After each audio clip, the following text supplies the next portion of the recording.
আজকে এই ডাক বাংলার আসরে এসেছেন মনোজ মিত্র, যাকে আমরা আমার দেশের একজন অন্যতম শ্রেষ্ঠ নাটককার হিসেবে চিনি, আমার দেশের একজন অন্যতম সেরা অভিনেতা হিসেবে চিনি, এবং তার দল সুন্দরম দীর্ঘদিন ধরে থিয়েটারের কাজ করে চলেছেন, খুব সিরিয়াস কাজ করে চলেছেন।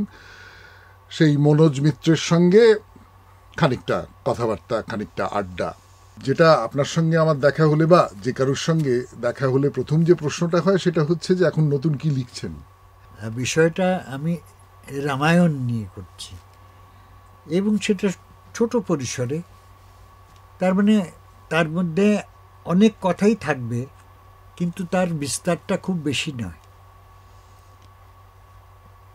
নাটকটার নাম দিয়েছি রে রে পানকৌড়ি। আচ্ছা, এর সঙ্গে রামায়ণের কিন্তু কোনো নামের সঙ্গে সম্পর্ক নেই? কোনো যোগ নেই, এর সাথে মানুষের যোগ আছে।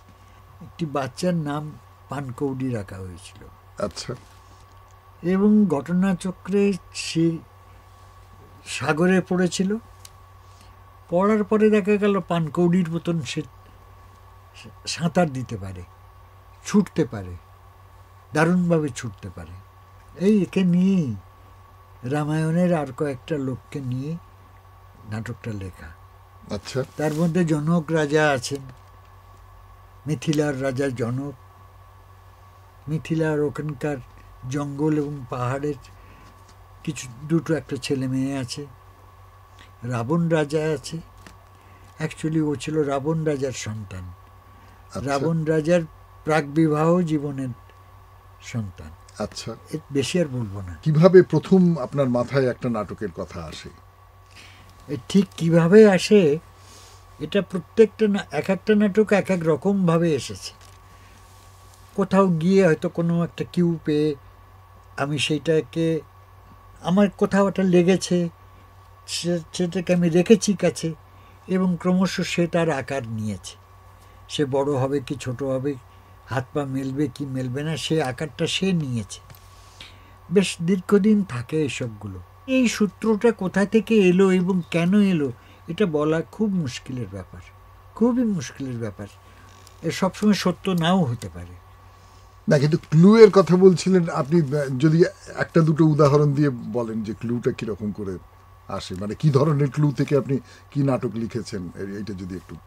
না, আমি যে প্রথম নাটকটা যেটা লিখেছি তাহলে সেটার কথা বলি। সেই ক্লুটা সব থেকে সোজা, যে প্রতিদিন আমি এক বৃদ্ধকে দেখতাম তার জীবনযাপন, এবং সকাল থেকে সন্ধ্যেবেলা অবধি সে তার ঘরের মধ্যে কি করতেন এবং কিভাবে করতেন, কিভাবে তিনি তার ছেলে মেয়েদের সঙ্গে সম্পর্ক রাখতেন, কারণ তিনি একা একা থাকতেন এবং তিনি ছিলেন খুব মানে অচল মানুষ। সেই অচল মানুষ কখন যে সম্পর্ক হারান তার সংসারের সঙ্গে বা তার মানুষজনের সঙ্গে, তাও বলা বড় মুশকিল। যে কখন তিনি বিশ্বাস রাখেন আর কখন তিনি বিশ্বাস আস্তে আস্তে হারিয়ে ফেলেন, এই জায়গাগুলো ধরা খুব মুশকিলের ব্যাপার। তা এটা আমার প্রথম নাটকটার কথা বলছি। এটা আমার একটা সুযোগ ঘটেছিল যে ওই বৃদ্ধ ছিলেন আমার ঠাকুরটা, এবং তাকে ওটা নাটকটা যখন রেডিওতে চলছিল তখন রেডিওটা নিয়ে গিয়ে তার কাছে রাখা হয়েছিল। তিনি বিশ্বাসই করেননি যে ওর কোনো অংশ তার জীবনের। মৃত্যুর চোখে জল এই নাটকটার নাম আপনি বলেননি, কিন্তু মৃত্যুর চোখে জল সম্পর্কে যেটা খুব মনে হয় সেটা হচ্ছে যে ওর বিশ্বাস করার হয়তো কথাও নয়, কেননা এই নাটকটার মধ্যে একজন বৃদ্ধ যিনি দুদিন বাদে হয়তো পৃথিবী থেকে চলে যাবেন, তার একটা জীবনকে আঁকড়ে ধরে রাখবার এবং স্বার্থপরতার একটা জায়গায় চলে যাওয়ার ভয়ঙ্কর একটা ছবি আছে। আচ্ছা, ভয়ঙ্কর ছবি, মানে সেইটা উনি নিজের মনের কাছে স্বীকার করবেন, এটা ওই বয়সে সম্ভব নাও হতে পারে, বুঝতে পারি। কিন্তু আমার যেটা কৌতূহল, আপনি মৃত্যুর চোখে জল লিখেছেন কত সালে? তখন আপনার বয়স কত? তখন আমার বয়স হচ্ছে 20 আর 21 বছর। আচ্ছা, আপনাকে একটা কথা জিজ্ঞেস করি, যে ধরুন আপনি 59 সালে লিখছেন মৃত্যুর চোখে জল, 60 সালে পাখি, হ্যাঁ, অথচ ধরুন 60-এর একেবারে গোড়ার দিকে বাদলবাবু লিখছেন এবং ইন্দ্রজিৎ, মোহিত চট্টোপাধ্যায় মৃত্যু সংবাদ, কণ্ঠনালীতে সূর্য ইত্যাদি ইত্যাদি, সেগুলো কিন্তু নাটকের যে একটা গল্প বলার ধরন, সেই গল্প বলার ধরনের থেকে বেঁকে যাচ্ছে। হ্যাঁ, আপনি কিন্তু বেঁকছেন না, এবং ৬-এর দশকের যে সামাজিক রাজনৈতিক পটভূমিটা সেটা কিন্তু খুব চেপে বেঁকিয়ে দেবার মতনই। এইটা আপনাকে কোনোভাবে প্রভাবিত করেনি? ওই সময়ের যে সামাজিক অবস্থা, রাজনৈতিক অবস্থা, সেগুলো আমি লিখিনি। সেগুলো লিখিনি, আমি লিখেছি যে জায়গাটা, সেখানে সমাজ, রাজনীতি আর অর্থনীতি এসবটাই ছায়া ফেলে। কারণ একটা পরিবারকে ভিত্তি করে, এবং সেখানে পয়সা কড়ির ব্যাপার, সব ব্যাপারটাই কিন্তু এসছে, পরতে পরতে এসছে। এবং মানুষটার যে বিচ্ছিন্ন হয়ে যাওয়া, সেটা আসে কোত্থেকে? আসে কোথাও একটা ব্যথার জায়গা থেকে, কোথাও একটা অতৃপ্তির জায়গা থেকে, ভালো না বাসার জায়গা থেকে। এখানে আমি একটা গল্প বলি, আপনাদের বলি, মনোজদাকে নয়। সেটা হচ্ছে যে একবার আমি, মনোজদা, আমার সুযোগ হয়েছিল, আর অমর মিত্র এমনিতে মনোজদার ভাই, কিন্তু তার পরিচয়টা মনোজ মিত্রের ভাই নয় বলা বাহুল্য। আমরা তিনজনে মিলে একসঙ্গে বাংলাদেশ গিয়েছিলাম। সেখানে খুলনা থেকে আমরা সাতক্ষীরায় যাচ্ছি। সাতক্ষীরায় মনোজদার জন্ম ভিটে। তো আমি যেতে যেতে দেখছি যে সাতক্ষীরায় ঢোকবার পরে মনোজদা প্রায় চিৎকার করে, এইখানে অমুক ডাক্তারের চেম্বার ছিল, এইখানে অমুকটা ছিল, ওইখানে, প্রচণ্ড উত্তেজিত। ওখানকার মানুষজন যখন বললেন যে আপনি একবার আপনার যেখানে জন্মেছেন বাড়িটা দেখে আসবেন, উনি কিন্তু বললেন যে না, আমি যাব না। এটা কেন? বাড়িতে আমি আরেকবার যাচ্ছিলাম, সেটা 2000 সালে। তখন আমার বাবাও বেঁচে আছেন। 2000 সালে আমি বাড়ির কাছাকাছি একটা মোড় ঘুরলেই বাড়িটা দেখতে পাবো, সেই জায়গাটায় আমি যাইনি। কারণ আমার মনে হচ্ছিল যে যা আমি দেখে গেছিলাম তার একটাও কিছু নেই, রাস্তায় কিছু দেখতে পাইনি। তেমন যে যা দেখে গেছিলাম, আমাদের স্কুল বাড়ি টাড়ি যেসব দেখেছিলাম, তার কিচ্ছু পাইনি, সে দেখতে পাইনি আর। এখন ওই বাড়িটা যেতে আমার ভীষণ ভয় লাগছিল যে কোনো দিন আর আমার এখানে হয়তো আসতে ইচ্ছে করবে না, এরকম একটা চেহারায় দেখব, সেটা কিভাবে আছে, কিভাবে। এবং সত্যিই তাই। পরে আমাকে অনেকে বলল, মানে ওরাই বললেন যে আপনাদের বাড়ির যে বড় উঠোনটা ছিল, যেখানে পুজো টুজো হতো, সেখানে আম বাগান হয়েছে। তো সেটা আমার ভালো লাগতো না, আমি যাইনি সেই জন্য। আচ্ছা, আপনি ওখান থেকে চলে এসেছেন কবে, মানে কত বছর বয়সে? আমি চলে এসেছি 85। তার মানে কত বছর বয়স তখন? তখন আমার বয়স হচ্ছে এই 12। আচ্ছা, সেই সময়কার স্মৃতি মনে আছে? কিভাবে চলে আসাটা হলো না হলো সেটা মনে আছে? মনে আছে খুব কম কথাই, কারণ এমন কিছু বিশেষ ঘটনা তো বলার মতন কিছু ঘটনা ঘটেনি। কেমন, এবং আমাদের ওখান থেকে খুব একটা হইচইও হয়নি, মানে হিন্দু মুসলমানের কোনো বিবাদ বিসম্বাদ এসবও কিছু হয়নি। চলে আসছিলাম সাধারণভাবেই চলে আসছিলাম। শুধু একটা কুকুর, মানে পা খোঁড়া একটা কুকুর, সে ছিল আমাদের ওখানে।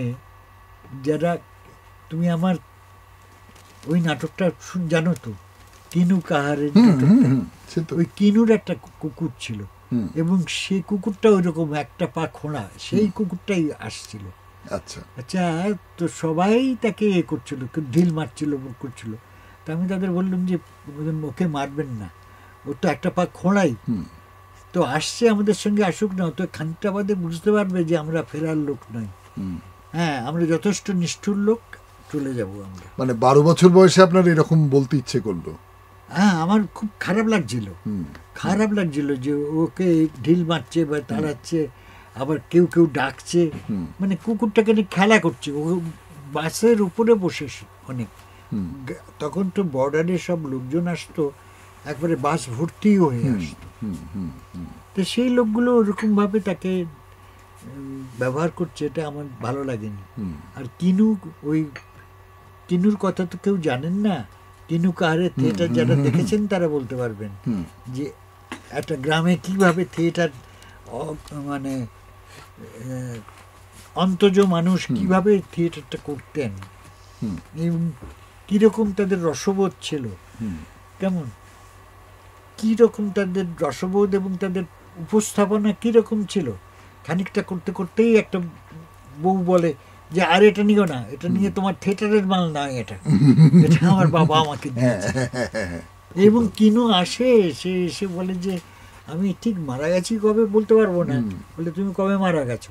ওকে মঞ্চের উপরে দাঁড় করিয়ে যখন জিজ্ঞেস করা হচ্ছে তুমি মারা গেলে কবে, বললো মারা যাওয়ার কথাটা তো ঠিক যে মারা যায় সে মনে রাখতে পারে না, ওটা যে দেখেছে সে। তবে আমার একটা খেয়াল আছে সন্ধ্যাবেলা থেকে ঝড় বৃষ্টি হয়েছিল এরকম একটা কি বলে চলে, বলে যে একটু মাঝরাতের দিকে মারা গেছি বোধ হয় এরকম বলে। সেটা একটা স্টোরি টেলিংটাই একটা অন্যরকম ভাবে। কিন্তু আমি যেটা আমার খুব মজা লাগছে সেটা হচ্ছে যে আপনার ওই ছোটবেলার দেখা কুকুরটা ওইখানে কিনু কাহারে চলে এসছে। যেমন গজমাধব চরিত্রটা আপনার ওই যে নাটকটি পরবাসে সেটা খুব ইন্টারেস্টিং চরিত্র, মানে আপনি ওই রকম মানুষ দেখেছেন? হ্যাঁ, ওরকম মানুষ আমাদের বাড়িতেই ছিলেন। আচ্ছা, আমাদের বাড়িতেই ছিলেন, এসেছিলেন, বেশ অনেক দিন ছিলেন। উনি একা মানুষ, সংসারে ওপার বাংলায় একাই ছিলেন তিনি। তার কিছু ভাইপো ভাইজিদের নিয়ে তিনি থাকতেন। তারপরে যা হয় তার মুখে যা শোনা যে ভাইপো ভাইজিরা তাকে তাড়িয়ে দিয়েছিল, তার সম্পত্তির যে একটা ভাগ ছিল তো সেটা তারা নিয়ে বাংলাদেশেই রয়ে যায়, ওপার বাংলায় রয়ে যায়। তো এই ভদ্রলোক অদ্ভুত লোক তিনি, যে আমাদের সঙ্গে এমন কোনো সম্পর্ক নয়, কিন্তু তিনি আমাদের গ্রামের জামাই ছিলেন কারণ, কেমন তো তাদের বাবাকে চিনতেন তিনি, আমাদের বাবাকে। তো বাবার কাছে ওইরকম দিন দশা নিয়ে এসছেন। তো আমাদের যেটা পড়ার ঘর, সেই পড়ার ঘরেই তার জায়গা হলো। তিনি সেখানটায় বিশাল একটা সকালবেলা দুটো শতরঞ্চি একসাথে করলে যেরকম যতটা হয় পাতিয়ে দাড়ি কাটতে বসতেন। হ্যাঁ, জল ফিটকিরি অমুক তমুক নানা রকম খুঁট টুট, সে নানা রকম ধার এসে অনেক ওইগুলো খালি এনেছেন, শুধু ওর সঙ্গে দাড়ি কাটার ওইগুলো আছে। এবং সেটা প্রায় ঘন্টাখানেক লাগতো, দাড়ি নোখ ফোক সব কেটে যখন উঠতেন। অতক্ষণ আমাদের বই টই নিয়ে আমরা কোথায় যাব, এরকম একটা অবস্থা হয়ে যাচ্ছে। কিন্তু ভদ্রলোকের অদ্ভুত একটা ব্যাপার ছিল, দুপুরবেলা আর পাওয়া যেত না। আমি একদিন টালা পার্কের মধ্যে দিয়ে হাঁটতে হাঁটতে যাচ্ছি, যখন টালা পার্কের মধ্যে কিছু গাছ ছিল, হলদে ফুল হতো, বেশি বড় নয় সেগুলো। সে পুকুর ধারে একা বসে আছেন চুপচাপ, আর ডাকলেও উত্তর দেন না এরকম। ওকে একদিন বলা হলো, বেশ তখন বোধ হয় 9-10 মাস রয়েছেন, তাকে বলা হলো যে ছেলে পেলের পড়ার একটু অসুবিধা হচ্ছে, আপনি যদি একটা চাকরি আপনাকে ঠিক করে দেওয়া যায় তাহলে আপনি কি আপনার যেখানে ভাইয়ের বাড়ি টাড়ি আছে ওদের বাড়িতে থেকে চাকরিটা করতে পারেন, মায়ের টাকাও পাবেন আপনি। তা একটা ঘড়ির দোকানে বাবা ঠিক করে দিয়েছিলেন ওই ডেলাউসিতে। তা ওর চলে গেলেন, ওই তোমাদের কষ্ট দিয়ে গেলাম, আবার আসবো আমি কোনো সময় যদি সুযোগ পাই আসবো। সবার খুব খারাপ, জানো তো, সবাই মানে কেউ কাঁদছে। আমি খুব বিরোধী ছিলাম ওর থাকার ব্যাপারে, তো আমারও মনটা খুব খারাপ যে আমার বলাতে উনি চলে গেলেন, এসব হলো। এখন সন্ধেবেলার দিকে উনি ফিরে এলেন, যখন মা কাঁদছে, যে ভদ্রলোক ছিলেন উনি আজ নেই, তখন উনি ফিরে এলেন গরম সিঙ্গাড়া নিয়ে, গরম সিঙ্গাড়া।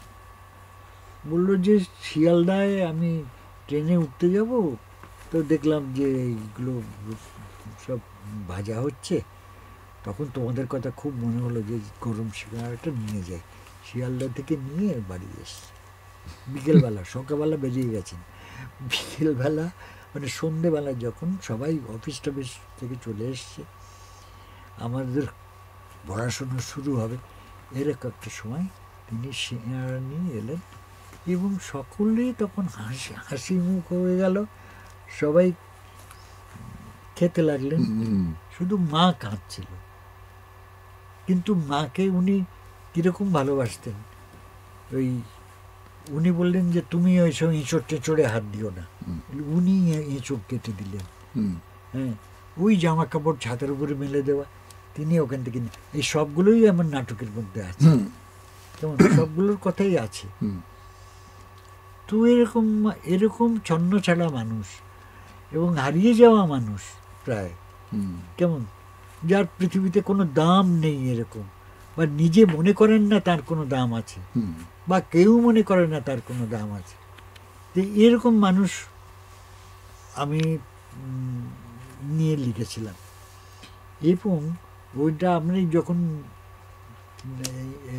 লন্ডনে গিয়ে করলাম, 6টা শো করেছিলাম, এবং 6টা শোয়ে বিশ্বাস করবে 6th শোতে এত লোক, ভেঙে পড়ছে লোকের উপর, সমস্ত প্রেস ট্রেস সবাই এসছে, এত ভালো লেগেছিল।